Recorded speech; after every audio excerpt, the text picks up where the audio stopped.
really penetrated a number of states quite heavily, which is what you're seeing in the revenue growth. We continue to build on that foundation, and we do anticipate some additional acquisitions on that side, which is something that we hope to talk about here in the next few days. Hey everybody, it's Stuart Smith with smallcapvoice.com, and I'm excited to bring you once again Dalrada Financial Corporation. And today we're speaking with another key member of that team, and that is the Chief Financial Officer of the company, Kyle McCollum. As you may know from our earlier interviews, if you've had a chance to watch them, Dalrada Financial Corporation is traded on the OTCQB under the ticker symbol DFCO. And we're speaking with the CFO today because, of course, well, the company put out some great news and a recent filing, and we want to follow it up by getting his insights. So Kyle, welcome to the show. Thanks so much for making time for Small Cap Voice.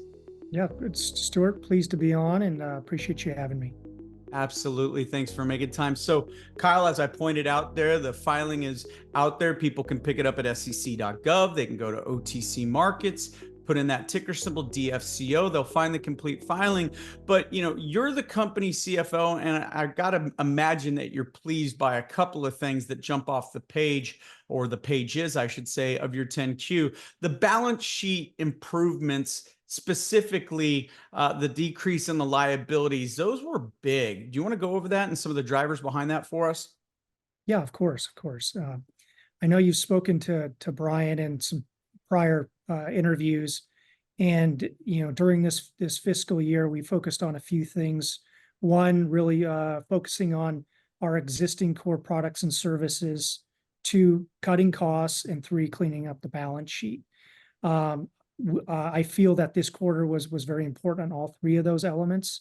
In regards to the balance sheet, we converted $13 million of related party principal and interest to preferred equity. And with that, we reestablished a fairly large $8 million positive net equity. And why that's important, Stuart, is as we've discussed, we're really preparing for a move forward to a higher listing. This is an important checkbox for that. So we're pleased to do that. And as long as we continue doing what we're set on a daily basis, we should see some further improvements as time goes on. Well, speaking of further improvements, when we look at the filing closer, we can see that Genfic brought in the lion's share of the revenue for this quarter, but we can also see Dalrada's got its other segments primed for some serious growth. And we've heard from the CEO, as you've pointed out, and I pointed out, Brian Bonner, several times discussing Dalrada climate technology, amongst others. Looking beyond this quarter, if you could give us some of the areas that you might be excited about potential growth in the next few quarters. Of course. As you stated, we're very pleased with the performance of Genfic and its trajectory. However, we remain very bullish on additional Dalrada segments, specifically Dalrada technology. The public and our investors are very well aware of the foundation of that segment, which is the heat pumps.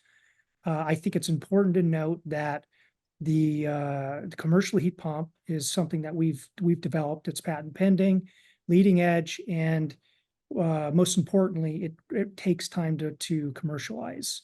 And it's taken time to really do things right on the back end so we can really fulfill market penetration. And I do feel that we are on the precipice of that. We've signed on some very good distribution agreements. Those take time as well. I think there's some education in the market that's taking place. And with all that said, I do think that we're going to see some of that movement over the next few months. Additionally, we are ramping up our home heat pump business as well. Again, we should see some movement over the next few months, which is exciting. Yeah, and I should point out to the viewers and the listeners today that if you go to that website, dalrada.com, you will find some tremendous videos, some great blogs and articles about heat pumps. I want you to go ahead and get socialized with this company. They do a really good job on Twitter as well as YouTube, keeping you in the know on how this heat pump market is really evolving so rapidly. It's already entrenched in Europe, as we pointed out, but it's the fastest growing segment here in the United States as well. Well, let's go back to Genfic though. So when we look at the drivers behind that revenue, which is substantial, again, quarter to quarter, the growth has been impressive. I saw some things on Twitter yesterday. Again, what do you think are the drivers? Let's talk about what you see, the guy crunching the numbers, as what's pushing Genfic along. Yeah, I think in order to answer the question, just taking a step back in the history of Genfic itself and the healthcare business. We have a fantastic executive team on that side, and we really built the backbone of that segment on the diagnostic side of the healthcare, specifically COVID. We saw a fantastic opportunity with the team we had in place, and we really drove that up over fiscal 22 and 23. As we entered into 23, we knew that it really was opportunistic, and we knew we needed to pivot to something that was going to be more long-term for the company and the shareholders. So at that time, we did a fair amount of market research, and we saw a fantastic opportunity in the pharmaceutical business, specifically on this specialty pharmacy side. So in fiscal 23, we purchased our first pharmacy. We immediately began to get the credentialing for the specialty side of the business. We've really penetrated a number of states quite heavily, which is what you're seeing in the revenue growth.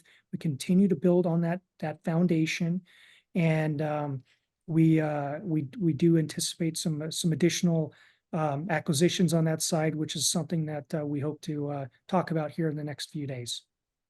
Well, very good. I want to thank you for your time today. Once again, Kyle, again, the CFO of Dalrada Financial Corporation. So any closing thoughts about these numbers, about this specific Q that was filed this week? Anything you'd like to leave with your potential investors and, of course, your existing shareholders?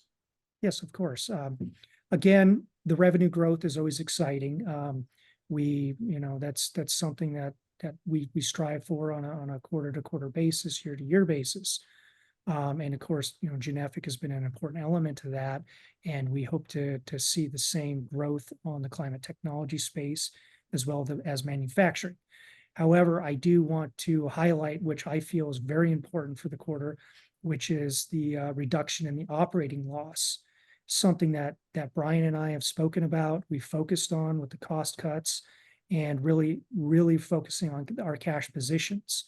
And the quarter had the lowest quarterly loss since fiscal 2021, where we had a total revenue of 3.4 million.